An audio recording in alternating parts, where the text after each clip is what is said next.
إن الحمد لله نحمده ونستعينه ونستغفره ونؤمن به ونتوكل عليه ونعوذ بالله من شرور أنفسنا ومن سيئات أعمالنا من يهده الله فلا مضل له ومن يضلله فلا هادي له وأشهد أن لا إله إلا الله وحده لا شريك له وأشهد أن محمدا عبده ورسوله يا أيها الذين آمنوا اتقوا الله حق تقاته ولا تموتن إلا وأنتم مسلمون يا أيها الناس اعبدوا ربكم الذي خلقكم من نفس واحدة وخلق منها زوجها وبث منهما رجالا كثيرا ونساء واتقوا الله الذي تساءلون به والأرحام إن الله كان عليكم رقيبا يا أيها الذين آمنوا اتقوا الله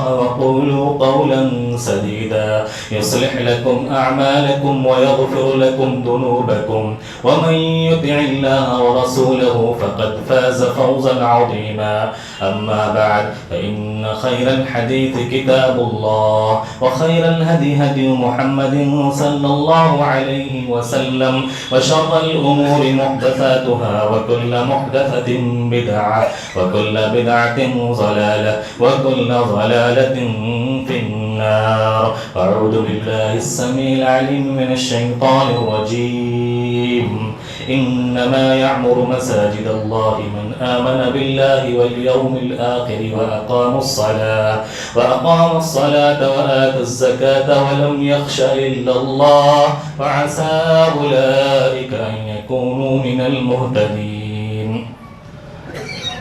معزز و محترم حاضرین جمعہ، بزرگان دین، دینی ملی بھائیوں، پیارے بچوں، عزیز ماں اور بہنوں،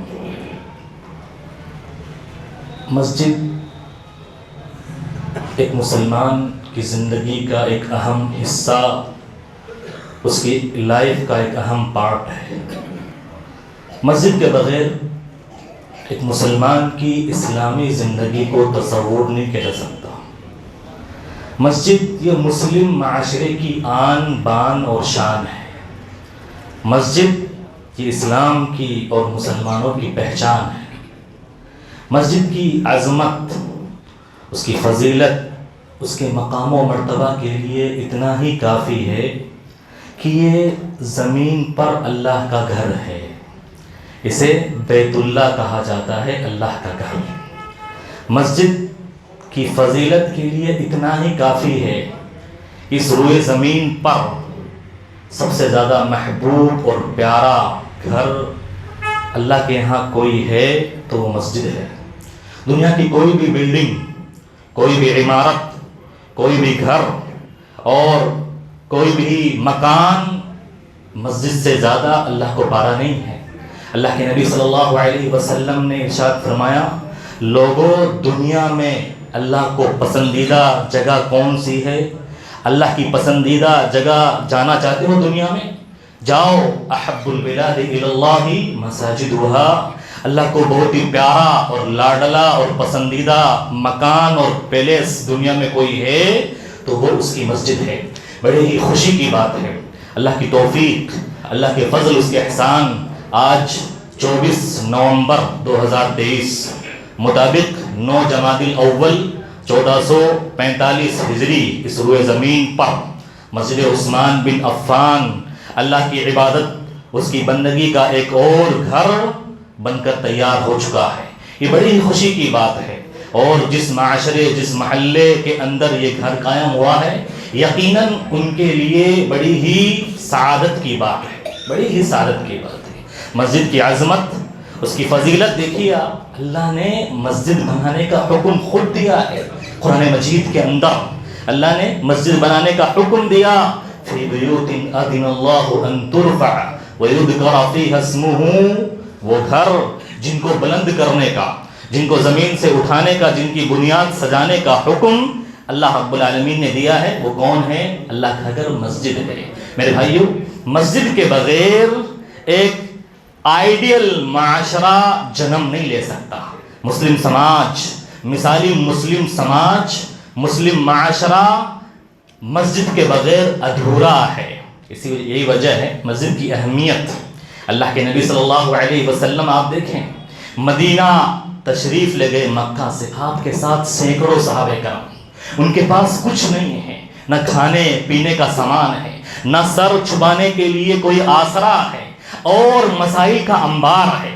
ان کے پاس روزی روٹی کے وسائل نہیں ہیں، معیشت نہیں ہے. اللہ کے نبی صلی اللہ علیہ وسلم کی صحابہ کرام کی ٹولی آپ مدینہ پہنچتے ہیں، آپ کے کسی کے تعلقات نہیں ہیں، کوئی رشتہ داریاں نہیں ہیں، اور کسی کی شادی نہیں ہوئی ہے، کھانے پینے کی چیزیں نہیں ہیں، پہننے کے کپڑے نہیں ہیں. مسائل کا انبار اللہ کے نبی کے سامنے ہے، لیکن آپ نے سب سے پہلی چیز جس کی طرف توجہ دی وہ مسجد ہے. کیونکہ اگر مسجد بن گئی سارے مسائل خود بخود حل ہو جائیں گے. مسائل کا انبار آپ کے پاس ہو، ساری چیزیں آپ کی بالکل ختم ہو جائے گی. یہ کب ہوگا؟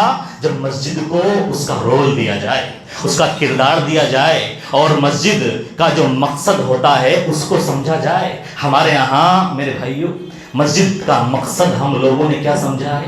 صرف 5 وقت کی نماز ہم نے مسجد میں پڑھ لی، ہو گیا مسجد کا حق ادا. یا آج کل نکاح زیادہ سے زیادہ لوگ مسجد میں کر لیتے ہیں، ہو گیا مسجد کا رول ادا. میرے بھائیوں مسجد کا رول دیکھنا ہے. اللہ کے نبی صلی اللہ علیہ وسلم نے جو سب سے پہلے مسجد تعمیر کی، آپ نے نہیں دیکھا یہاں آبادی ہے نہیں آبادی ہے. آپ مسجد قباء، سب سے پہلی مسجد اسلام کی امت کی مسجد قباء ہے. آپ وہاں پہنچے مکہ سے ہجرت کر کے، تو 14 دن آپ کا قیام رہا، آپ نے آبادی کو نہیں دیکھا. یہاں آبادی خود بخود، جہاں مسلمان ہیں خود بخود آبادی آباد ہو جائے گی. آپ نے سب سے پہلی توجہ دی کہ مسجد بننی چاہیے. مدینہ پہنچے، آپ نے اپنے لیے گھر نہیں لیا، کسی صحابی کو حکم نہیں دیا اپنا گھر بنا لو. آپ نے کون سا کس چیز سے؟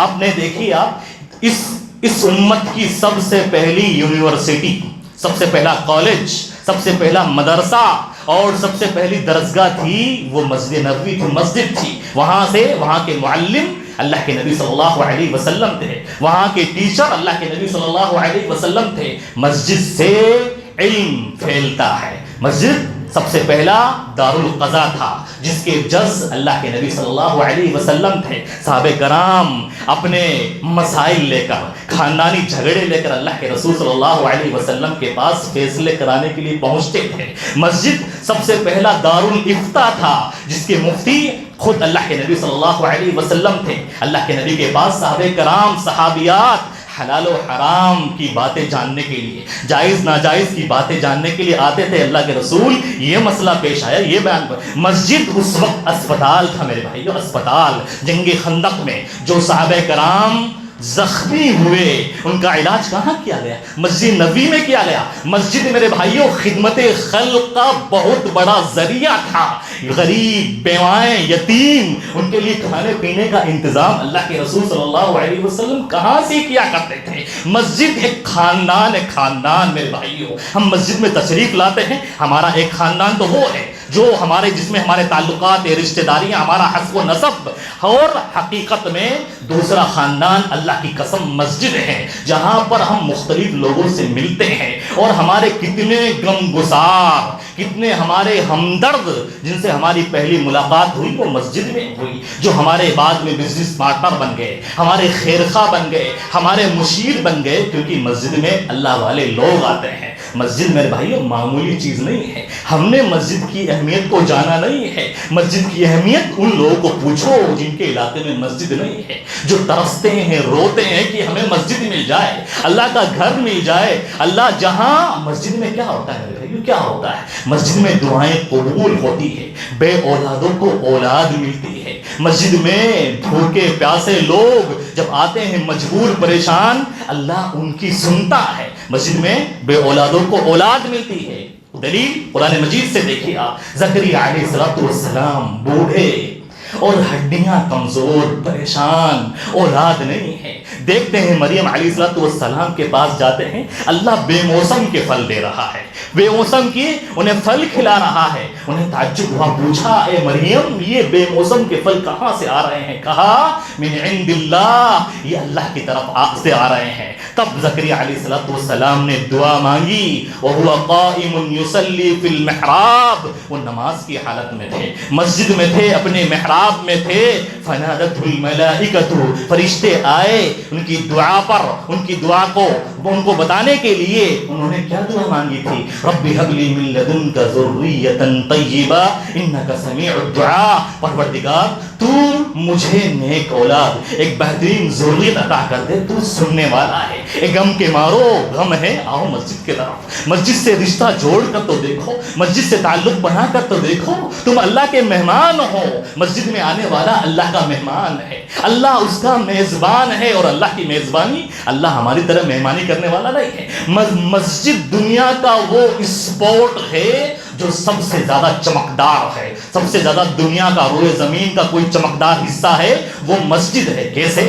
ہم آپ جب رات کے اندر، کب؟ رات کے اندر دنیا والے انسان جب رات کے اندر آسمان کی طرف دیکھتے ہیں، آسمان کے اندر تارے ٹمٹماتے ہوئے نظر آتے ہیں۔ میرے بھائیوں، مخلوق، وہ مخلوق جو آسمانوں میں رہتی ہے، فرشتے، جب فرشتے آسمان سے دنیا کی طرف نظر ڈولاتے ہیں، چاہے دن ہو چاہے رات ہو، انہیں روئے زمین پر جو چیز، جو حصہ روئے زمین کا سب سے زیادہ چمکدار نظر آتا ہے وہ کون سی جگہ ہے؟ وہ مسجد ہے۔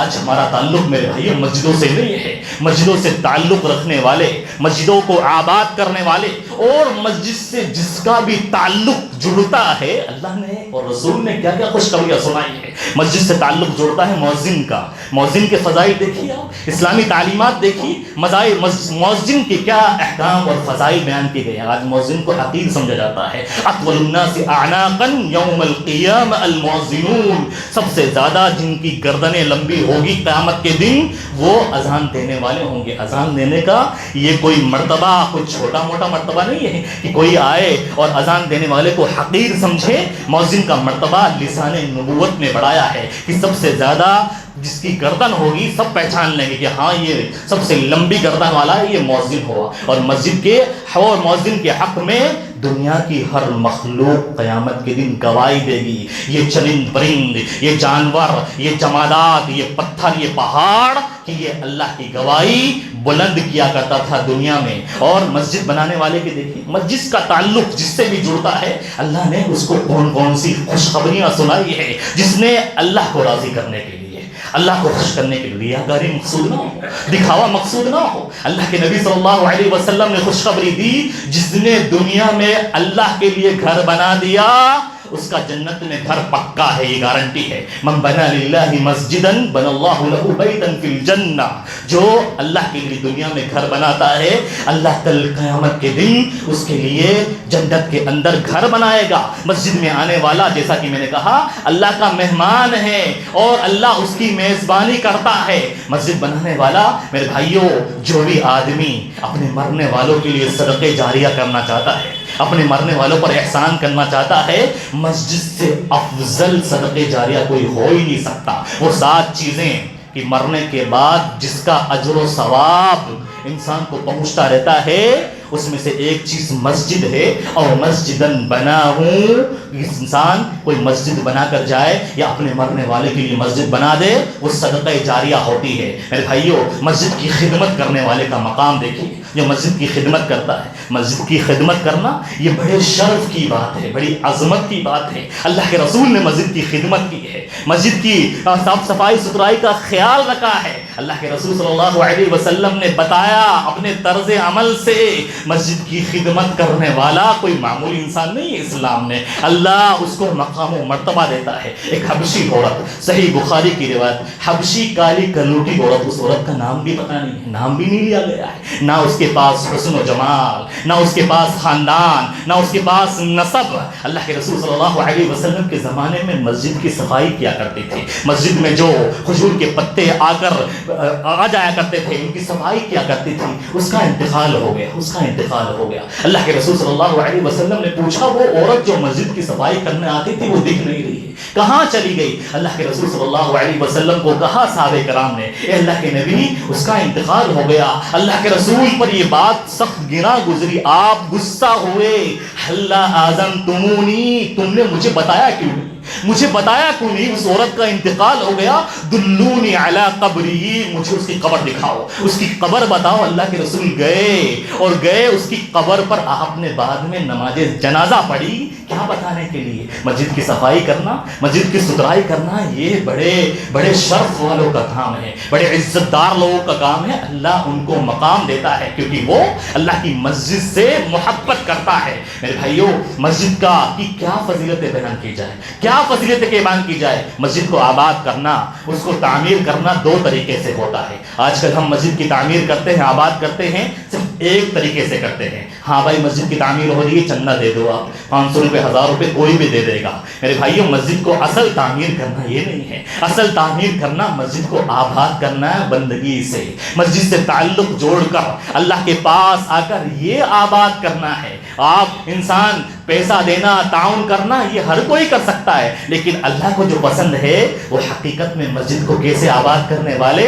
وَرَجُلٌ قَلْبُهُ مُعَلَّقٌ بِالْمَسَاجِدِ، وہ آدمی جو مسجد آنے کا بہانہ ڈھونڈتا ہے، جس کا دل مسجد سے اٹک گیا ہو۔ قیامت کے دن ایسے ہی تھوڑی باشرت ملی ہے، جس دن انسان سائے کے لیے ترسے گا، انسان اتنی دھوپ ہوگی، اتنی گرمی ہوگی، انسان کو جب سخت گرمی ہو کس چیز کی درکار ہوتی ہے؟ کہیں دیوار کا سہارا مل جائے وہاں سایہوں میں بیٹھ جاؤں، کہیں درخت مل جائے وہاں سایہوں میں بیٹھ جاؤں۔ کل قیامت کے دن جب انسان سائے کے لیے بھاگے گا، سائے کے لیے کس آدمی کو اللہ رب العالمین عرش کا سایہ نصیب کرے گا؟ وَرَجُلٌ قَلْبُهُ مُعَلَّقٌ بِالْمَسَاجِدِ، اور انسان کو اللہ تعالیٰ اس انسان کو، اس اپنے بندے کو اپنے عرش کا سایہ نصیب کرے گا جس کا دل مسجد سے اٹکا ہوا ہو، جو مسجد آتا جاتا رہتا ہو، مسجد میں آنے والا۔ من غدا الى المسجد او راح اعد اللہ له نزلا فی الجنہ، جب بھی انسان مسجد میں آتا ہے، صبح کے وقت آئے، شام کے وقت آئے، کسی بھی وقت آئے، اللہ تعالیٰ اس کی مہمان نوازی کا انتظام جنت کے اندر کر دیتا ہے۔ یہ میرا مہمان ہے۔ میرے بھائیو، سکون چاہیے، سکون چاہیے۔ کہاں سکون ملے گا؟ مسجد کے اندر سکون ملے گا۔ راحت چاہیے، اطمینان چاہیے، مسجد سے جڑو۔ کیوں؟ اللہ کے نبی صلی اللہ علیہ وسلم نے ارشاد فرمایا، مجتمع قوم فی بیت من بیوت اللہ، کوئی بھی قوم، کوئی بھی جماعت، کوئی بھی لوگ مسجد میں جمع ہوتے ہیں، مسجد میں جمع ہوتے کیا ہوتا ہے؟ الا نزلت علیہم السکینہ، ان پر سکون نازل ہوتا ہے، اطمینان نازل ہوتا ہے، غشیتہم الرحمہ، رحمت ڈھانپ لیتی ہے، اور وذکرہم اللہ فی من عندہ، اللہ ایک ایک کا نام لے کر اپنے فرشتوں پر فخر اور رشک کرتا ہے کہ میرا فلاں فلاں بندہ مسجد میں حاضر ہے۔ اے سکون کے متلاشیوں، تم نے سکون ڈھونڈا ہے بازاروں کے اندر، سکون ڈھونڈا ہے کاروبار کے اندر۔ ہاں کاروبار کرو، بازار جاؤ، لیکن اللہ کو مت بھولو، مسجدوں کو آباد کرو۔ اگر قبر کے اندر روشنی چاہیے، قبر کے اندر نور چاہیے، روشنی چاہیے، قبر اندھیرا گھر ہے، اندھیرا گھر، اس میں روشنی چاہتے ہو، قیامت کے دن پلسرات پر روشنی چاہتے ہو، کس طرح سے روشنی حاصل ہوگی؟ کس طرح سے تمہاری زندگی کے اندر نور آئے گا، قبر کے اندر روشنی پھیلے گی؟ والصلاۃ نور، نماز یہ روشنی ہے۔ میرے بھائیو، میری اور آپ کی زندگی میں ہر شخص جائزہ لے، میری اور آپ کی زندگی میں اگر تمام مشغولیات میں سب سے اہم مشغولیت نماز کی ہے، مسجد سے محبت کی ہے، تو ہماری اور آپ کی دنیا اور آخرت سب کامیاب ہے، سب کامیاب ہے۔ اللہ کے رسول صلی اللہ علیہ وسلم نے گارنٹی دی ہے، آپ نے ضمانت لی ہے، کیا فرمایا؟ ثلاثۃ فی زمان اللہ، لوگوں تین طرح کے لوگ اللہ کی حفاظت میں ہیں، اللہ نے ان کی گارنٹی لی ہے، اللہ ان کا محافظ ہے۔ وَرَجُلٌ خَرَجَ إِلَى الْمَسْجِدِ، اور کوئی آدمی، وہ آدمی جو وضو کر کے اپنے گھر سے نکلتا ہے، مسجد جاتا ہے اور وہاں نماز ادا کرتے ہیں۔ میرے بھائیو، حقیقی طور پر مسجد آباد کرنے کی ضرورت ہے، مسجد کے رول کو سمجھنے کی ضرورت ہے، مسجد کے کردار کو سمجھنے کی ضرورت ہے، مسجد کے آداب کا خیال کرنا بھی ضرورت ہے۔ جو کہ باتیں مجھے کہا گیا تھا کہ مسجد کے اوپر کرنی ہے، مسجد کی عظمت، اس کا کردار، اس کی فضیلت اور اس کے آداب بتانے ہیں، اور مسجد کا رول بتانا ہے۔ مسجد کے آداب کا اگر بات کی جائے، اللہ رب العالمین نے مسجد کے آداب بھی بتائے ہیں، اور ہم میں سے اکثر لوگ مسجد کی بے ادبی کرتے ہیں، اور مسجد کے ساتھ گستاخی کرتے ہیں. اللہ کے نبی صلی اللہ علیہ وسلم نے اور خود اللہ رب العالمین نے اس کی تعلیم دی ہے قرآن مجید کے اندر. مسجد جاؤ صاف ستھرے کپڑے پہن کر جایا کرو. یا بنی آدم خذوا زینتکم عند کل مسجد. اے لوگو، اے بنو آدم کی اولاد، مسجد جاؤ تو صاف ستھرے کپڑے پہن کر جاؤ. ایسا نہ ہو کہ میلے کچولے کپڑے ہو، بدبودار کپڑے ہو اور تم مسجد چلے جاؤ. ایسا نہ ہو کہ اللہ کے رسول نے فرمایا کہ مسجد جاؤ اور تمہارے منہ سے اسمیل اور بدبو آ رہی ہو. اللہ کے رسول صلی اللہ علیہ وسلم نے جب کچا پیاز اور لہسن کھا کر آنے سے مسجد میں منع کر دیا، فلا یقربن مساجدنا، جو کچا پیاز اور لہسن کھا کر آئے وہ ہماری مسجدوں میں نہ آئے. اب بتائیے جو لوگ بیڑی گٹکا سگریٹ کھا کر آتے ہیں، کیا فرشتے وہ ان سے اذیت نہیں ہوتی ہیں؟ کیا وہ مسجد میں آنے کے حقدار ہیں؟ وہ مسجد کے گستاخی کرنے والے ہیں، مسجد کی بے ادبی کرنے والے ہیں. پیاز اور لہسن تو حلال ہے ہمارے لیے، ہم باقی اوقات میں مسجد آنے سے پہلے کھا سکتے ہیں، لیکن بیڑی سگریٹ اور گٹکا ان الملائکۃ تتعزى منه مما يتعزى منه الانسان، بے شک فرشتے بھی اس چیز سے اذیت محسوس کرتے ہیں جس سے انسانوں کو اذیت ہوتی ہے. مسجد کی بے ادبی کرنا اور گستاخی کرنا یہ شریعت کے اندر جائز نہیں ہے. مسجد کا ادب کا خیال کرنا چاہیے، بے ادبی نہیں کرنا چاہیے. ہمارے ہاں بہت سے لوگ مسجد میں آ کر گالی گلوچ کرتے ہیں، اونچی آواز سے باتیں کرتے ہیں اور لڑائی جھگڑے کرتے ہیں. یہ مسجد کے آداب کے خلاف ہے. مسجد میں کاروبار نہیں کیا جا سکتا، مسجد میں خرید و فروخت نہیں کیا جا سکتا. اللہ کے رسول صلی اللہ علیہ وسلم نے منع کیا ہے اور بد دعا دی ہے. اللہ کے رسول بڑے رحیم تھے، بڑے شفیق تھے، کبھی بد دعا نہیں دیتے تھے. آپ کبھی بد دعا اپنی زبان سے نکالتے نہیں تھے، وہ تو ہمیشہ امت کو دعائیں دیا کرتے تھے. لیکن اللہ کے رسول نے کہا کہ اگر کوئی مسجد میں آ کر خرید و فروخت کرتا ہے اس کو بد دعا دو، لا اربح اللہ لک، اللہ تیری تجارت میں فائدہ نہ پہنچائے، تجھے برباد کر دے، تیری تجارت میں نقصان ہو. اللہ کے رسول صلی اللہ علیہ وسلم نے ادب سکھایا ہے. ہمارے بعض بھائی مسجد میں موبائل لے کر کاروبار کی بات کرتے ہیں، چیٹنگ کرتے ہیں، وہ بھی اسی چیز میں داخل ہے. ایسا نہیں کہ مسجد میں کوئی چیز آ کر بیچیں، آپ موبائل پر کوئی چیز خرید و فروخت کر رہے ہیں، کسی کو میسج کر رہے ہیں، یہ بھی مسجد کے ساتھ بے ادبی ہے اور مسجد میں خرید و فروخت کرنا ہے جس کا کہ اسلام نے منع کیا ہے. میرے بھائیو، مسجد کے اندر دنیاوی باتیں کرنا ہمارے یہاں ہوتا کیا ہے؟ اللہ ہمارے اسلام کی تعلیمات کیا ہے؟ مسجد آؤ دنیا کو باہر چھوڑ کر. ہم لوگ کیا کرتے ہیں؟ جتنے ہمارے ذاتی مفادات ہیں، ذاتی جھگڑے ہیں اور ہماری آپسی نفرتیں اور عداوتیں ہیں، ہم مسجد میں ان کا اظہار کرتے ہیں. میرے بھائیو، آپ کی ذاتی عداوتیں نفرتیں یہ مسجد کے باہر چھوڑ کر آؤ. مسجد یہ ذاتی عداوتوں کا نہیں ہے، مسجد تو محبت کی تعلیم دینے والا ہے، اخوت و بھائی چارگی کی تعلیم دینے والا ہے. مسجد تو وہ عدالت ہے جہاں سب سے زیادہ انصاف ہوتا ہے. مسجد جیسا انصاف کہیں نہیں ملے گا، دنیا کے کسی اسٹیج سے مسجد جیسا انصاف نہیں ملے گا. مسجد کے اندر کوئی غریب سے غریب آدمی آئے، فقیر سے فقیر آدمی آئے، اگر وہ پہلے مسجد میں آیا ہے وہ پہلی صف میں نماز پڑھے گا. امیر سے امیر ترین آدمی آ کر گاؤں محلے کا اور خاندان قبیلے کا جتنا بھی امیر آدمی ہو وہ بعد میں آ کر یہ نہیں کہہ سکتا کہ میں اس غریب کے پاس کھڑا نہیں ہو سکتا. مسجد کا اسٹیج وہ اسٹیج ہے جہاں محبت اور بھائی چارگی کا پیغام دیا جاتا ہے. وہاں ہم اپنے خاندانی جھگڑے لے کر آئیں، ذاتی مفادات پر لے کے آئیں اور وہاں ایک دوسرے کے ساتھ کھڑے ہو کر نماز نہیں پڑھے، یہ مسجد کی گستاخی ہے، مسجد کی بے ادبی ہے. میرے بھائیوں، مسجد کا رول سمجھنے کی ضرورت ہے، مسجد کا کردار سمجھنے کی ضرورت ہے، مسجد کو دینی تعلیم کے لیے کھولنے کی ضرورت ہے. مسجد کو اسپتال یا خدمت خلق کے لیے، یہ لوگوں کے لیے آئیڈیل اور نمونہ بنانے کی ضرورت ہے. سب سے بہترین مسجد اللہ کے نبی صلی اللہ علیہ وسلم کی مسجد ہے، جو اللہ کے نبی ہمارے لیے آئیڈیل ہے. آئیڈیل ان کی مسجد کیا کردار ادا کرتی تھی اس کو سمجھنے کی ضرورت ہے اور اس پیغام کو عام کرنے کی ضرورت ہے. مسجد کے آداب کا خیال رکھنے کی ضرورت ہے. مسجد کو اصل حقیقی معنوں میں تعمیر کرنا اور اس کو آباد کرنے کی ضرورت ہے. مسجدیں بنانے کی ضرورت ہے اور جو مسجدیں بنانے میں پہل کرتے ہیں ان کی مدد کرنے کی ضرورت ہے. میرے بھائیوں، مسجد کا رول اور کردار جب تک ہمارے معاشرے میں ادا نہیں ہوگا ہم امن و سکون کا پیغام لوگوں تک نہیں پہنچا سکتے. آج ہم نے ہماری مسجدیں غیروں کے لیے بند کر دی ہے، غیروں کے لیے بند کر دی ہے، بلا تفریق مذہب و ملت سب کو مسجد میں آنے کی اجازت ہے، چاہے غیر مسلم ہو۔ اللہ کے نبی صلی اللہ علیہ وسلم کے زمانے میں غیر مشرک لوگ بھی، غیر مسلم لوگ بھی مسجد آیا کرتے تھے، اور آپ تو ایک مرتبہ آپ نے تو اور بعض دفعہ مسجد کو غیر مسلم جو قیدی بنا کر لائے گئے جنگوں میں، ان کو آپ نے مسجد میں باندھ دیا تاکہ وہ آئیں دیکھیں ہماری مسجد میں ہوتا کیا ہے، ہم پیغام کس چیز کا دیتے ہیں، ہم نصیحت کس چیز کی دیتے ہیں، ہم سکھاتے کیا ہیں۔ ہم لوگوں کو یہاں سے اس ممبر سے، مسجد کا ممبر ایک عظیم پلیٹ فارم ہوتا ہے میرے بھائیو، یہاں سے کہی جانے والی بات وزن رکھتی ہے، وزن رکھتی ہے۔ یہاں سے یہ فالتو کے قصے کہانے نہیں سنا جاتے ہیں، یہاں کتاب اللہ اور سنت رسول کی تعلیم دی جاتی ہے، اللہ کے رسول کے اخلاق بیان کیے جاتے ہیں۔ لوگ ہم سے متنفر ہوتے ہیں، ہم سے بھاگتے ہیں، حالانکہ ہمارے بارے میں جانتے نہیں، ان کو بلایا جائے، ہم سے قریب کیا جائے، دیکھو بھائی ہماری مسجد میں ہوتا کیا ہے،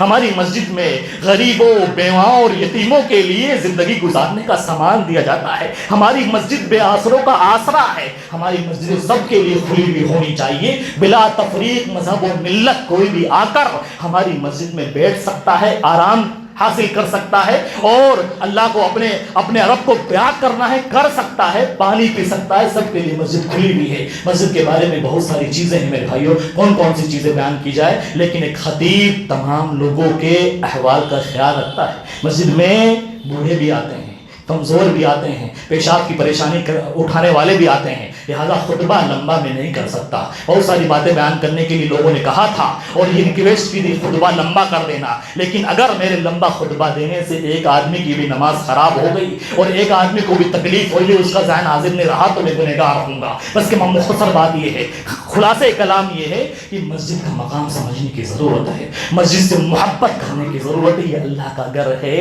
اگر ہمیں اللہ کے گھر سے محبت نہیں تو کس گھر سے محبت ہوگی؟ اگر ہم اللہ کے گھر کی عزت اور احترام کو نہیں سمجھیں گے تو کس گھر کے احترام کو سمجھیں گے؟ میرے بھائیو، مسجد کے پیغام کو، اس کے رول کو ادا کرنے کی ضرورت ہے، مسجد کی عظمت کو سمجھنے کی ضرورت ہے، دنیا میں مسجدیں بنانے کی ضرورت ہے۔ اقول قولی ھذا استغفر اللہ لی ولکم سائر المسلمین۔